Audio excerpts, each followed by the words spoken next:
Greetings and salutations. This is the voice of Loquacious of Herd, bringing you his afterthoughts on My Little Pony: Friendship is Magic, Season 8, Episodes 1 and 2, titled School Daze. I heartily suggest you find and watch the episodes themselves, sans commentary, before proceeding with either this Spoken Herd Afterthoughts review or viewing my full reaction, which is hosted at the link in the description. Please support the official release. Be warned, this Afterthoughts review will contain spoilers for the season premiere. With that out of the way, on to the review. We're off with some delicious continuity. I had heard that My Little Pony the movie was going to be considered canon within the show, and that the events shown therein were intended to take place between the end of Season 7 and the beginning of this season. But I hadn't realized just how much of a bridge between the two seasons the movie would wind up being.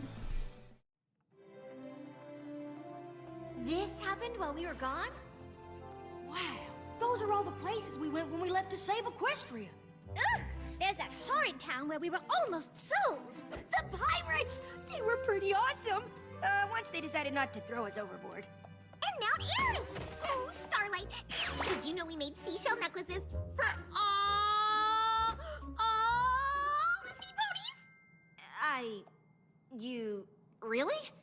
What about that unicorn, the one who attacked Canterlot? Tempest. I invited her to come to Ponyville, but she wanted to spread the word of the Storm King's defeat and share what she learned about friendship. With the references flying fast and furious, it's interesting to note that the plot device, cutie map, has grown larger since our heroine's most recent quest took them outside the bounds of Equestria and its nearer neighbors. With the larger map, I am curious about the new spacing of the thrones. Specifically, it looks like there's room for at least one additional throne to Twilight Sparkle's left hand. Well, left-hoofed, I suppose. And if I'm judging the chair placement correctly, which is sometimes difficult in this overhead perspective, in theory, there could be room for up to 4 new thrones. 2 new ones between Applejack and Twilight Sparkle's thrones, 1 between Applejack and Rarity's throne, and 1 roughly where Rainbow Dash herself is hovering. Is this some sort of foreshadowing, or just artistic license? Regardless, with everything that's going down recently, Twilight's got a bee in her bonnet about teaching the lessons of friendship far and wide, specifically by opening a school and inviting everyone who wants to learn the ways of friendship to attend. I mean, the world is filled with so many different creatures who know nothing about friendship. We need help if we're going to teach them all about friendship. Lots of help. Perhaps, but where does one go to learn about friendship? Here. They can all go here. Because we're gonna open a school. I like this idea. Not only does it feel like a natural progression for Twilight Sparkle's own character, but this scenario offers lots of opportunities for character growth, new stories, new characters, and new challenges to overcome. Speaking of challenges, the first one Twilight must face is initial approval by the Ultramarines. The Equestrian Education Association. That Omega logo threw me for a bit there. Anyway, the board, headed up by Chancellor Daze, only require a bit of convincing to approve a trial run of Twilight's Friendship School.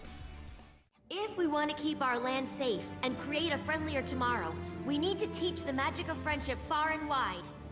A school for ponies to learn how to protect themselves. More like respecting differences and communicating. The EEA concurs. Every pony should be prepared to defend our way of life. So, if your work is in order, provisional EEA approval is granted. The nature of the conversation between Daze and Twilight makes it clear that we have found our source of contention between the main 6 and the Board of Education. You see, Daze, who looks like a bona fide Dr. Strange and carries himself rather like Snape, is clearly the antagonist. He takes a rather paternal interest in the educational process, a we knew best, so do it our way approach, which could make him a difficult enough character to deal with. But in addition, he's definitely seeing the whole learn the magic of friendship thing as a way that ponies can defend themselves from everything else out there. So yeah, at least a little touch of implied racism, or I suppose speciesism there. But for now, it's off to start up the school. I'm not sure exactly how much time they glossed over, what with the construction of a new playset, school building, Love the architecture though, and making it a boarding school where the students will both live and study, that nicely addresses how it can service creatures from all over Equestria and beyond. Twilight's gotten her friends to sign on as professors, in spite of their lack of credentials. I know it's not some big adventure against the forces of evil, but this could be the most important thing we've ever done. I can't run a school of friendship without my best friends. Can I count on you? Of course you can, darling. Call me Professor Egghead. I'm in.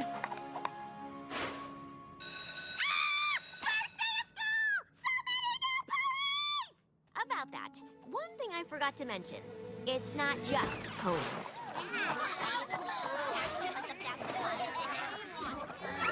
That was unexpected.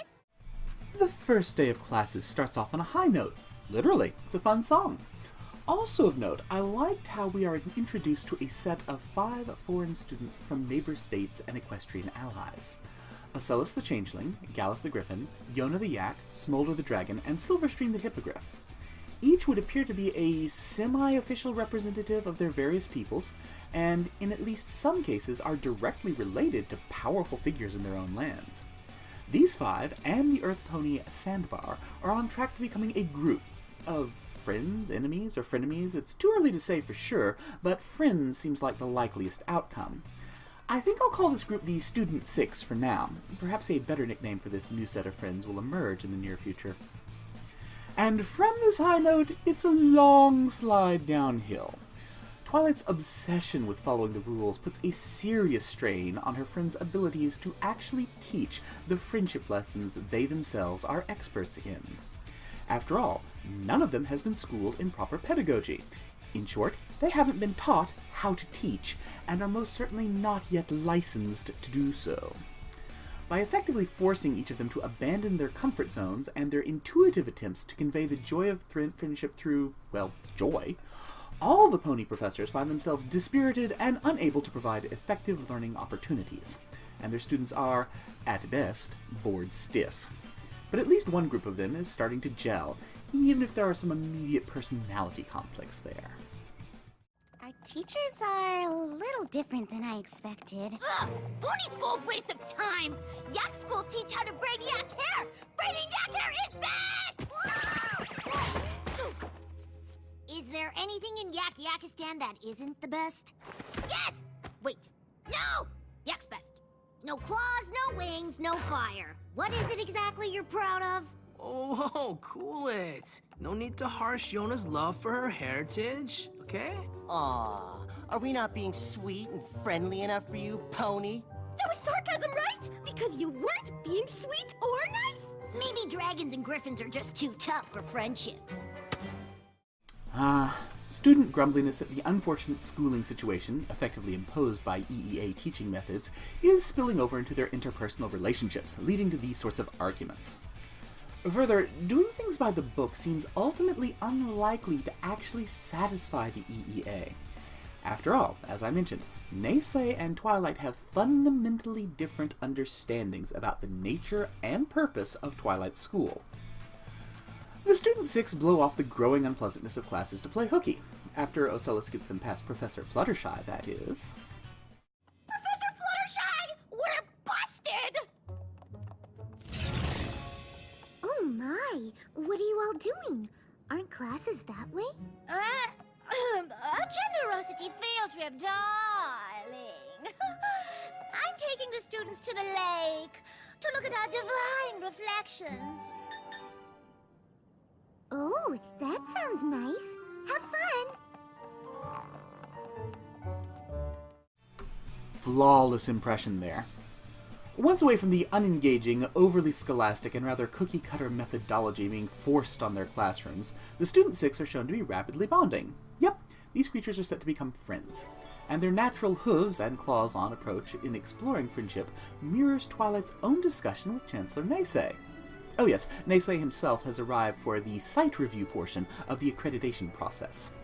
That Ocellus accidentally frightens every pony and winds up breaking part of the building certainly doesn't help matters.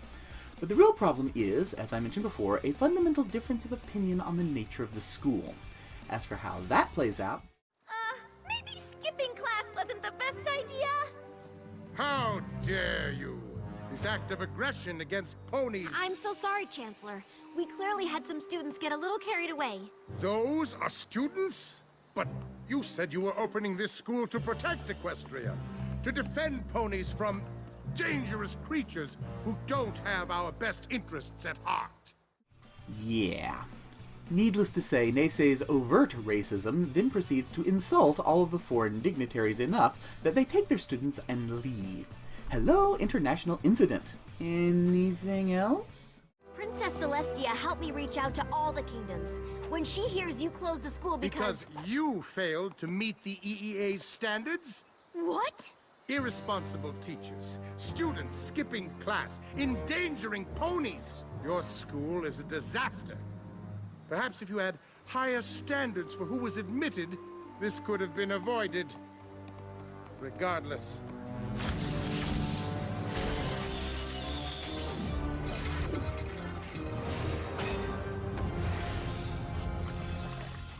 By order of the EEA, I am shutting this school down. I'm shocked and appalled by this utterly unexpected turn of events. Honestly, though, I'm liking this conflict, in part because while I don't agree with Neisei's stance, I can see how he came by it. Consider, it wasn't that long ago that changelings invaded Equestria, twice, and sought to overthrow its rulers. That there's been a coup in the Hive, and they're all theoretically nice now, might not be all that convincing to someone deeply invested in the security and safety of the youth of his own land. Until Ember, there had apparently been a long history of sporadic conflict between dragon and ponykind, conflicts that we've seen all the way back to trouble caused by a certain inconveniently smoky nap in Season 1, and proceeding through draconic talk of equestrian raiding as the dragons were preparing to pass the torch of rulership. Indeed, had Ember not wound up as Dragon Lord, relationships between dragons and the ponies would likely have heated up in a most unpleasant way. Griffins have a certain reputation for being argumentative, at best. Yaks? Wasn't there something about a 1,000-moon-long Cold War scenario with closed borders? Oh, and the hippogriffs have popped out of effectively nowhere, so they're pretty much a complete unknown. Yes, the magic of friendship ultimately resolved all these potential problems and has afforded Equestria new allies from a diverse group of creatures. But not only is common ground still a bit shaky, but Neisei himself only knows about these friendship events second-hand, at best. So again, in the best case, these new relationships still need to be nurtured lest they go sour. And if, as the suspicious and pessimistic Chancellor Neisei fears, these new international relationships were to sour, then the more that other species know of ponykind, the more vulnerable ponykind will be to them. From his own untrusting perspective, he would seem to be preparing for the inevitable hostilities between Equestria and its neighbors. Hostilities which, while we, the friendship-loving viewers, can see are clearly not inevitable, are rendered far more likely due to Neisei's attitude and actions. Ah, the bad old self-fulfilling prophecy at work. Dude needs to learn to trust in the power of friendship, even if it seems risky and naive, foolishly trusting, and potentially dangerous. Otherwise, he may eventually shift from mere antagonist to full-on villain. But yeah, once again the show has produced an antagonist who, while clearly a source of conflict and drama, has an understandable motive and personality which, while it doesn't make him exactly sympathetic, does make him surprisingly fleshed out, developed, and deep, given the exceedingly limited time we have to get to know him. Anyway, into part 2. First off, I appreciate that Twilight's down mood wasn't something solved easily by cupcakes and new dresses. I appreciate you trying to make me feel better, but not everything can be fixed with dresses and cupcakes. What? I just need some time to be alone and think. As I said, I like how this wasn't something that could be shaken off easily or quickly. I feel that the message that it's okay to need time and space to process your feelings is fundamentally a good one, and, perhaps not so surprisingly, a mature take on disappointments and setbacks. Ultimately, Twilight's moping is turned around by the decision to press on ahead and continue schooling. Sure, it will be unaccredited, which could definitely cause problems down the road for graduating students as they seek recognition of their friendship credentials to gain access to employment or higher education opportunities elsewhere. But the nature of a friendship diploma makes the risk of acting outside of EEA oversight a viable solution. What would really make this work? Having international recognition in the form of those foreign exchange students. So, as Twilight drafts up an entirely new policy manual on how friendship schools, as opposed to more classical or commonplace institutions of equestrian education, will run, her friends go off to make apologies, smooth ruffled feathers, fur, or scales, and request that the 5 members of the Student 6 who aren't already living locally return to the new and improved classes. Time to fetch back the students. So, what are you waiting for? Get your student and let's go! Not happening! Aw, do you need me to do the whole apology and explanation thing again? Okay. Listen, Missy, it's not happening because our student is gone! What? Hello, new problem. All 5 of the foreign students have run away from home to hang out together. Make that hello new international incident. It's soon discovered that the Student 6 are hanging out at the ruins of the Castle of the Two Sisters in the Everfree Forest. Sandbar is providing food and bedding to make their stay more comfortable, and they collectively continue to embrace friendship. Of course, the Everfree Forest is somewhat less than safe, as has been established on numerous occasions. A pack of wild Plop Wedgies appears. What is that thing? Am I the only one who didn't sleep through Professor Fluttershy's Critters of Comfort and Conflict class? It's a Plop Wedgie. On first viewing, I felt that the name of this particular critter of comfort and conflict rang some faint bells that kicked off an "isn't that some sort of odd fey creature?" feeling in me. Turns out I was right. The Plop Wedgie is a North American wood spirit from Delaware and Wanapog folklore. They are a little people, wild folk of the wood, some 2 to 3 feet tall, who can vanish away. In addition to appearing and disappearing at will, according to folklore, they have a number of bad habits. Using magic, creating fires, firing off poisoned arrows, wielding knives or spears, throwing sand in people's eyes, kidnapping, pushing people off cliffs, and otherwise luring folks to their deaths. In short, they're a do not annoy lest ye be plagued by nasty and perilous tricks sort of fae. Unfriendly. Harry Potter aficionados may recognize them as the symbolic beastie of one of the American Wizarding School Ilvermorny's 4 houses. Fortunately, the main 7, and Spike, show up and are able to disperse these most grumblesome and pointy fey porcupine beasties. They even impress the Student 6 by doing so. A quick explanation later, and every creature returns to Twilight's school, where she sits out to reopen it. This doesn't exactly go over well with Chancellor Daze, who remains quite the speciesist, insisting that friendship is a ponies-only sort of thing, and Twilight's school can't, or at least won't, be EEA approved. No problem. It'll be an unaccredited educational institution focusing on fostering friendships rather than the usual pony education curriculum. Daze is, if anything, even less pleased by this. But what's more interesting to me is Celestia's observation. Allowing all of these creatures to attend your school, changing the rules for them, it simply won't work. I seem to recall something about Earth ponies, unicorns, and Pegasi doing something similar. Don't you? I wonder if Celestia was merely referencing the ancient division between the 3 tribes of pony kind, which is already part of the lore of Equestria, and indeed serves as the backdrop for the hearth-warming tale of Equestria's founding. Or do those underlying prejudices still simmer in places? Was there a recent period when pony schools weren't integrated?